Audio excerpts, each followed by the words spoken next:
Many times we lose who we are in relationships.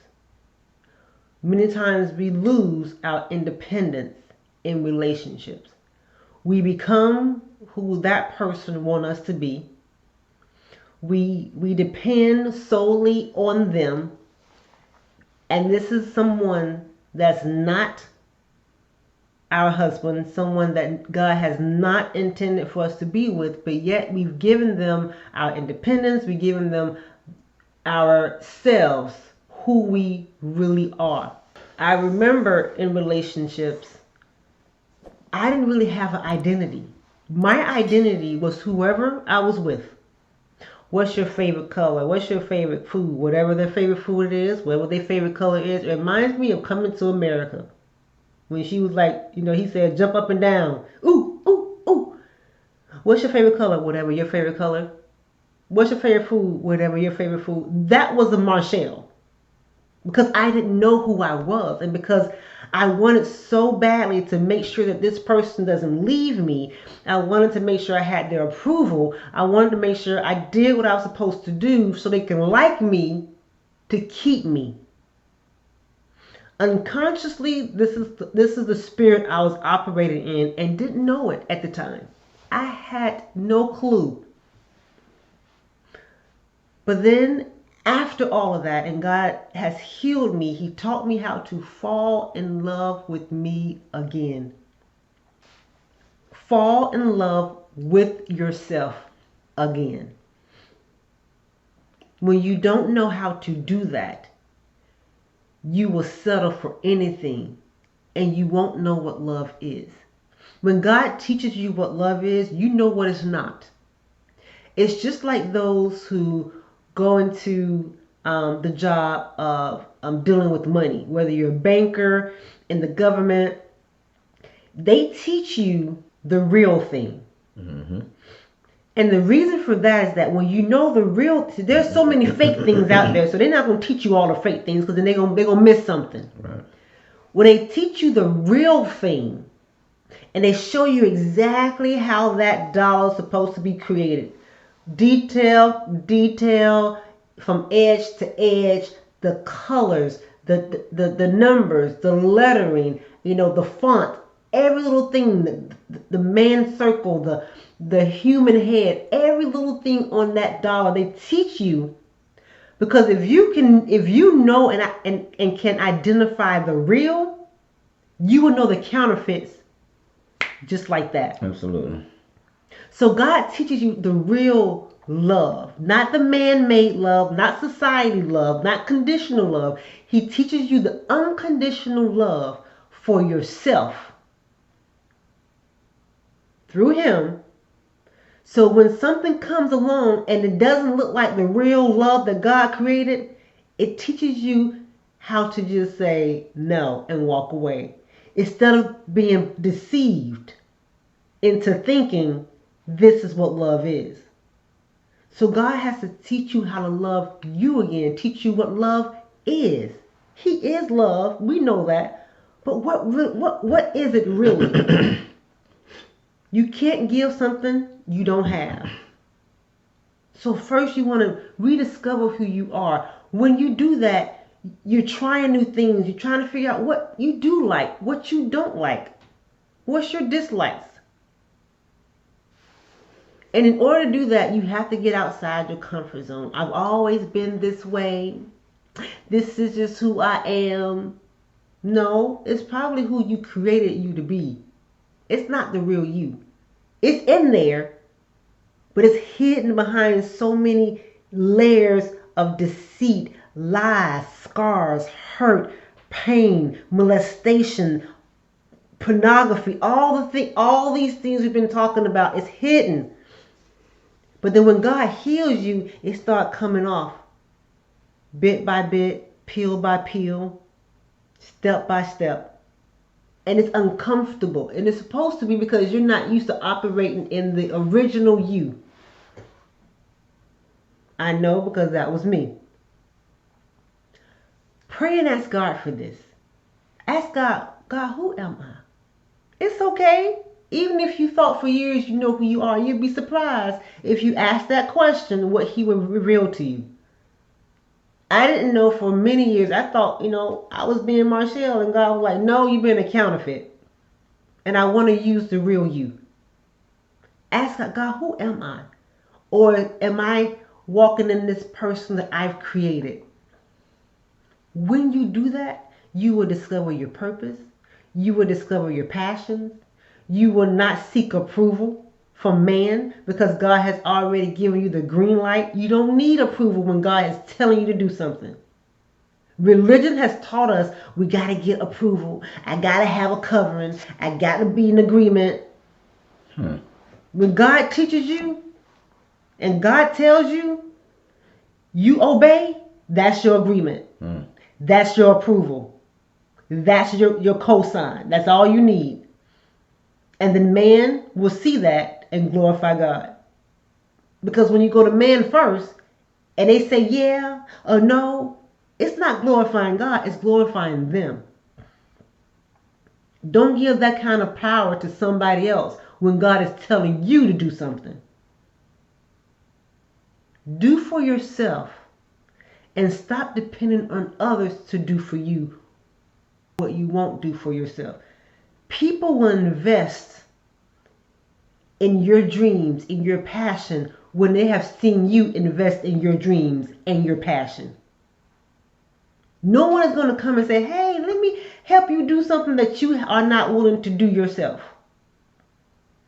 Hey, let me help you with this vision. God will send people your way when you step out on faith and obey what he's told you to do. Not waiting for someone else to do for you what God has told you to do for you, for him. And these are just some practical things that I had to learn. And I know it sounds cliche. And when we was in school, they always say, dress for success. But what they're really saying is present yourself to the world. Represent who you are as a child of a king. Because you're always on an interview. People are always observing you. I've gotten jobs just because I presented myself a certain way. I wasn't looking. I went to a baby shower. I went to an event, and I was just being me. The God created me to be, and God knows. Out of nowhere, people will say something about you. You know what it is. It's something about you. I think you would be great for this position. I think you would be great for this opportunity. Doors will start opening up for you. You know why? Because your mindset has changed. When your mindset changes, things change. Your life change. The way you dress, the way you present yourself. I'm not saying being a diva. I'm just saying the way that you represent yourself. You notice how they're slouching. The body goes where the mind takes them. I'm not pretty. I'm not this. I'm not that. So your body is saying, okay. But then when something happens, when something clicks, your mind changes, you get that makeover, it's like, ooh, I'm a child of a king. You sit up straight, you have a certain aura about yourself, your persona is different, your facial expressions are different, the way you talk, the way you walk, the way you carry yourself, the way you deal with people, it changes based on who you know you are. Immediately. It's an immediate change, absolutely. It's not something that, it's just like a light bulb comes on. Like, wait a minute, why am I doing this? Wait a minute. Do I know who I am? And then it'll help you even in the things that you feel are difficult to reach, your goals, your aspirations. When your mindset changes, it's amazing how people will be attracted. The kind of people that are attracted to you is where your mind's taking you.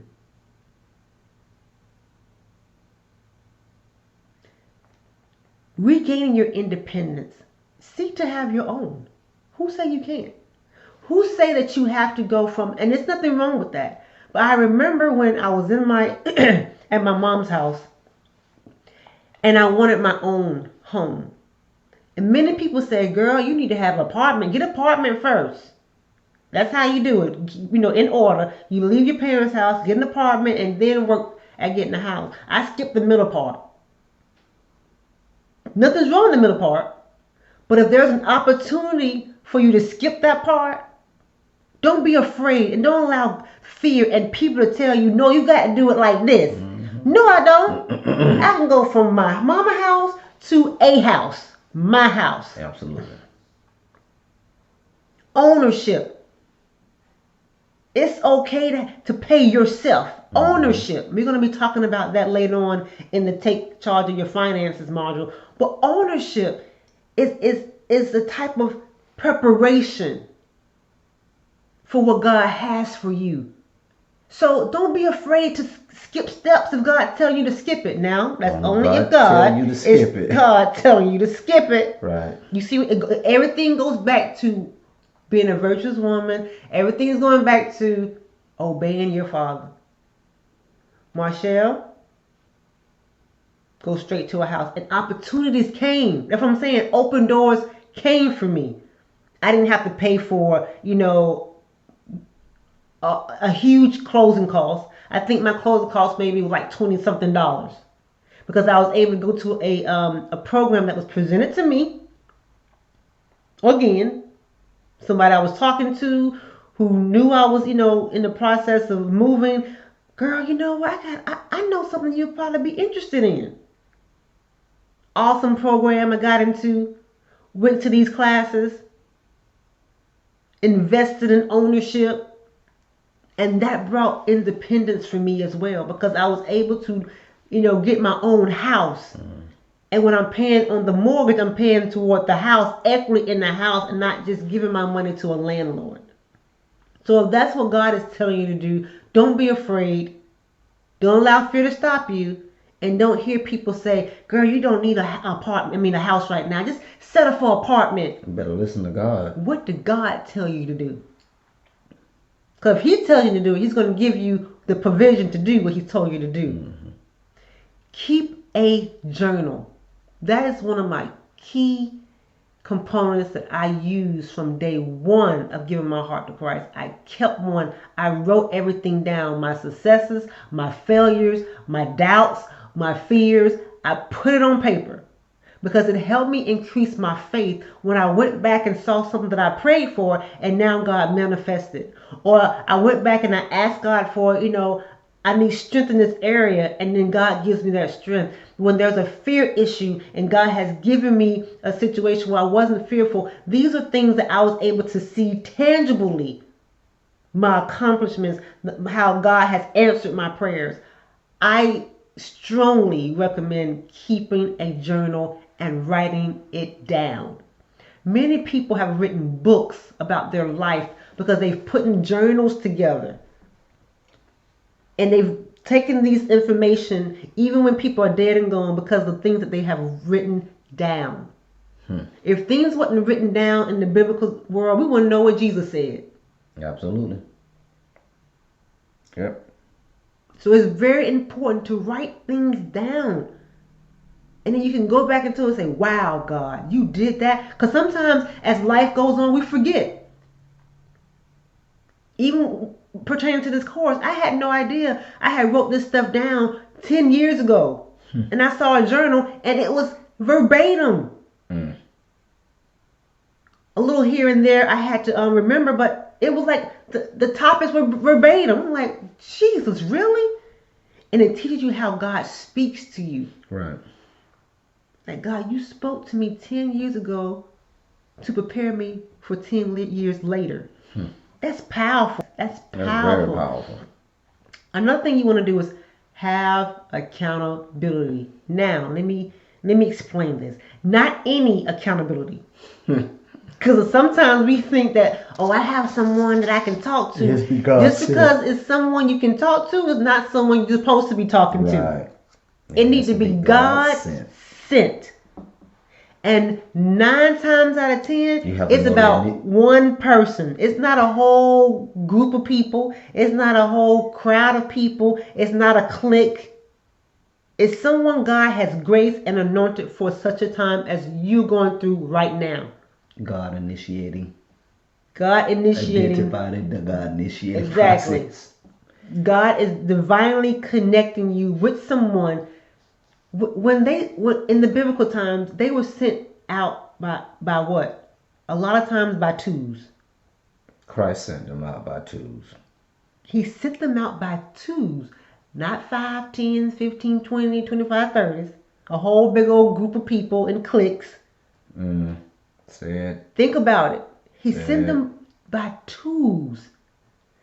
There was me and my accountability partner.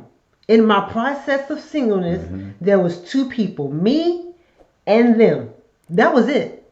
They were spiritually grounded. God knew what they needed in them for me at the time that I was in. Not saying they're going to always be your accountability partner. Right. Because just for that moment. Sometimes you may outgrow them in the spirit and vice versa.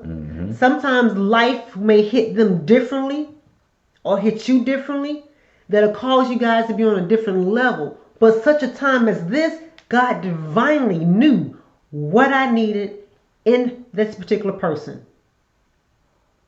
And God also knew that you wasn't going to depend on them. Right. Once you start depending on them, God moves them. Yep. Even though He put them there.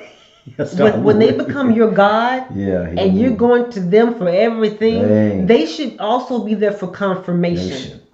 That's really God was speaking to me, but He was using my accountability partner as a confirmation. Right. They weren't giving me just advice on, Marshall, you're doing great. No, God was putting in them what I needed to hear, even when I wasn't doing good. Marshall, no, that's flesh. No, Marshall, that's not God. Marshall, I was being held accountable for all my actions, my sins. There are some things when Vito came about that I was like, he got this, that, and she was quickly to say, Marshall, those are your desires. That's what you think. But what did God say? Your accountability partner should always take you back to what God said. Absolutely. Is that God? Not their opinion. They shouldn't be giving you their opinion. Right. They should be giving you what God said. Marshall, is that God? She always pointed me back to Marshall. Is that God? Really? Or is that Marshall? Sometimes I didn't like what she said, but it was a truth in the house. And I loved her for being honest. If you can't have an accountability partner or a friend or someone who's going to be honest with you, they're not the right person. If they're telling you what you want to hear, they ain't God sent. If you're able to vent to them in the flesh and they okay with that and not take you back to God, that ain't God sent. You might want to wait. Trust me, you're by yourself. God will send you someone that will tell you the truth, even if you have to use a course like this. Set your standards for yourself God's way. Your standards should be God's standards. See, I had standards, but it was Marshall's standards. I had my own little Marshall list. Yes. Yes, I did. Yes, I had my own personal preference of what I liked, and that was okay. However, I was not supposed to live my life based on my list, but God's list. And God is so gracious, He allowed even some of my things on my list to be added to His list. See, what we do, we want to have our own list. We want to create our own list and then bring a little bit of God in it. Okay, God, I'm going to bring you a little bit in here, but I got all my lists right here. I want to just have all this. Okay, God, I'll bring you in here just a little while, just a little bit. God said, no, destroy yours. This is my list, and I'll bring what I want from yours over to mine. Absolutely. We got it backwards. I had it backwards, y'all. I had it backwards. I did. You was operating in the choosing. You wanted to choose what you wanted. I was choosing my own. I had my own dating profile. He got to be this, and this. And it's funny. I didn't have a list for myself. I should have had a list. If I want this from him, then I should have said I need to be this. But I didn't. Well, then again, you're trying to say, God, let me be God. That's exactly what you say. Because I'm technically saying that. That's what I'm you're saying, Let you me know be what? God. I know what's best for me. Right. God, you don't know what's best for me. Nope. You don't know. So I'm going to do what I want to do. I'm going to have who I want to have. And I'm going to want it just like this. And I want you to endorse it. And I want you. That's the part we bring in. God, bless my mess. I got my list here. Can you bless it, please? And God said, you got it all messed up. You really think I'm getting ready to come into that filth, that flesh? That's flesh. I can't dwell in that flesh.